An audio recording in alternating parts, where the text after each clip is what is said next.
سرکار بنا دے، یا رب مجھے دیوانے سرکار بنا دے، دل عشق محمد کا گرفتار بنا دے، یا رب مجھے دیوانے سرکار بنا دے، دل عشق محمد کا گرفتار بنا دے۔ آتے ہیں مریضوں کی عیادت تو محمد دیدار کے خاطر مجھے بیمار بنا دے، دیدار کے خاطر مجھے بیمار بنا دے۔ صلوات محمد لکھنی تھی مجھ کو جو سے بھی ادار لکھ دیا، لکھنی تھی مجھ کو جو سے بھی ادار لکھ دیا، کیجئے ہماری آن کے امداد لکھ دیا، لکھنی تھی مجھ کو جو سے ادار لکھ دیا، کیجئے ہماری آن کے امداد لکھ دیا۔ کیسی کی طرح آیا تھا سرور کے سامنے، سرور نے حکم ماتھے پہ آزاد لکھ دیا، اور راہی کی قسمت پہ جہاں لکھا تھا لا ولد، سرور نے اس کو کاٹ کے اولاد لکھ دیا۔ اور لکھنی تھی مجھ کو سجدہ خالی کیا کروں، کاغذ پہ میں نے سید سجاد لکھ دیا، کاغذ پہ میں نے سید سجاد لکھ دیا۔ انہیں مصروں کے لیے قائم گزارش کروں قبلہ و کعبہ سے دعائیں اور اپنے خلوص مومنین کے لیے دعا کرتا ہوں۔ اللہ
بندوں کو یہ اختیار نہیں ہے کہ وہ چنیں وہ انتخاب کریں۔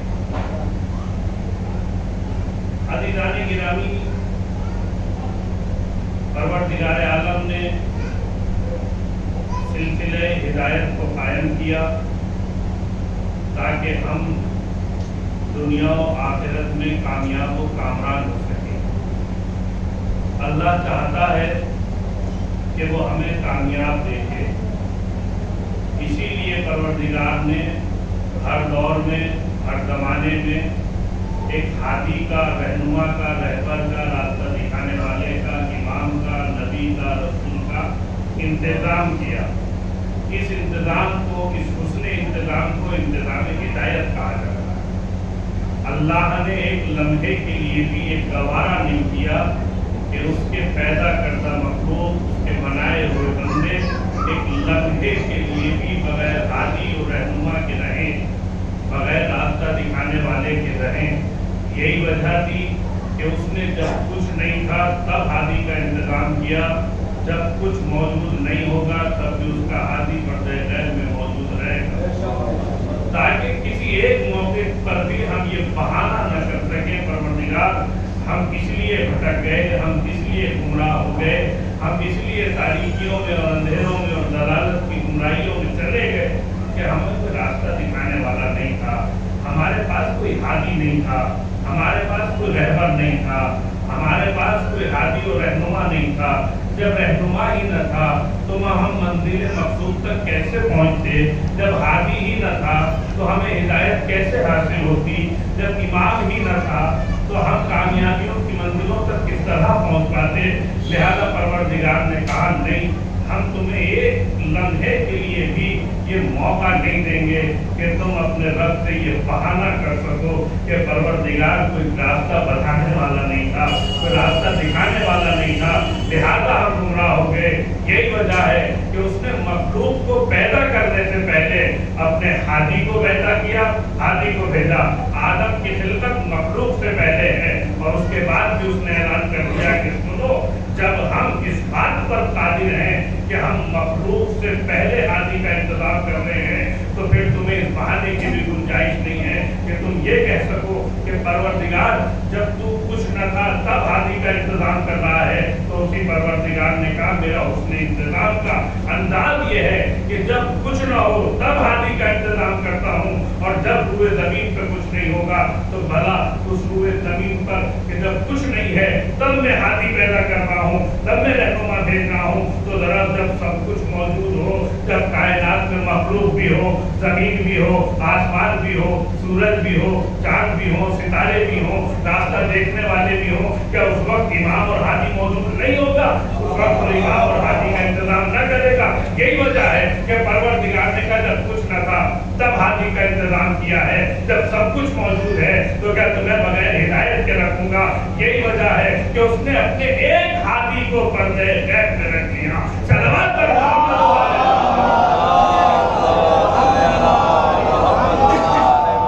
اور پھر کہا کہ سنو، تم اس بات کی طرف سے بالکل مطمئن ہو جانا، بالکل فکر مند نہ ہونا کہ اللہ نے تمہارے لیے ہادی کا انتظام نہیں کیا ہے، ہم نے ہادی کا انتظام بھی کیا ہے، اور اتنا حسین انتظام کیا ہے کہ اگر تم سوچو گے تو تمہیں پتا چلے گا کہ اللہ نے کیسے کیسے ہادی تمہارے لیے بنائے، کیسے کیسے آئیڈیل تمہارے لیے بنائے، کیسے کیسے نمونے حیات، نمونے زندگی تمہارے لیے خلق کیے۔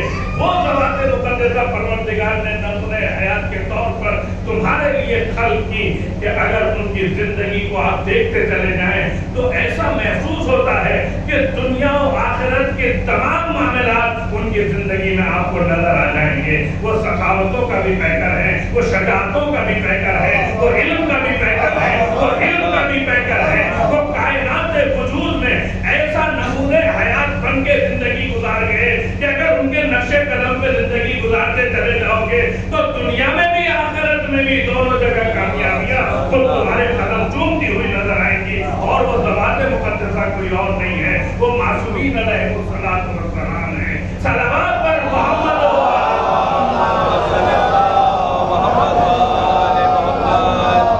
یہ اس کا حسن انتظام تھا۔ وَرَبُّكَ يَخْلُقُ مَا يَشَاءُ وَيَخْتَارُ، تمہارا پروردگار جسے چاہتا ہے اسے خلق کرتا ہے، اور جسے چاہتا ہے اسے چن لیتا ہے، منتخب کر لیتا ہے، انتخاب کر لیتا ہے اس کا۔ وَلَّهُمُ الْخِيَرَةُ، بندوں کو یہ اختیار نہیں ہے کہ وہ انتخاب کریں۔ اب بس ایک چھوٹا سا سوال، آخر یہاں کون سے انتخاب کی بات ہو رہی ہے؟ یہاں انتخاب رسالت کی بات ہو رہی ہے، انتخاب نبوت کی بات ہو رہی ہے، انتخاب امامت کی بات ہو رہی ہے، انتخاب خلافت کی بات ہو رہی ہے۔ اب اللہ کے اس آیت کے مفہوم کو اس طریقے سے اپنے چھوٹے بھائیوں کے لیے واضح کر دوں کہ پروردگار نے یہ اعلان کیا کہ تمہارا رب جس شے کو چاہتا ہے اسے خلق کرتا ہے، اور جسے چاہتا ہے اسے نبی بناتا ہے، جسے چاہتا ہے اسے رسول بناتا ہے، جسے چاہتا ہے اسے امام بناتا ہے، جسے چاہتا ہے اسے خلیفہ بناتا ہے۔ ما کانا لہم الخیرۃ، بندوں کو یہ اختیار نہیں ہے کہ وہ نبی بنائے، رسول بنائے، امام بنائے، خلیفہ بنائے۔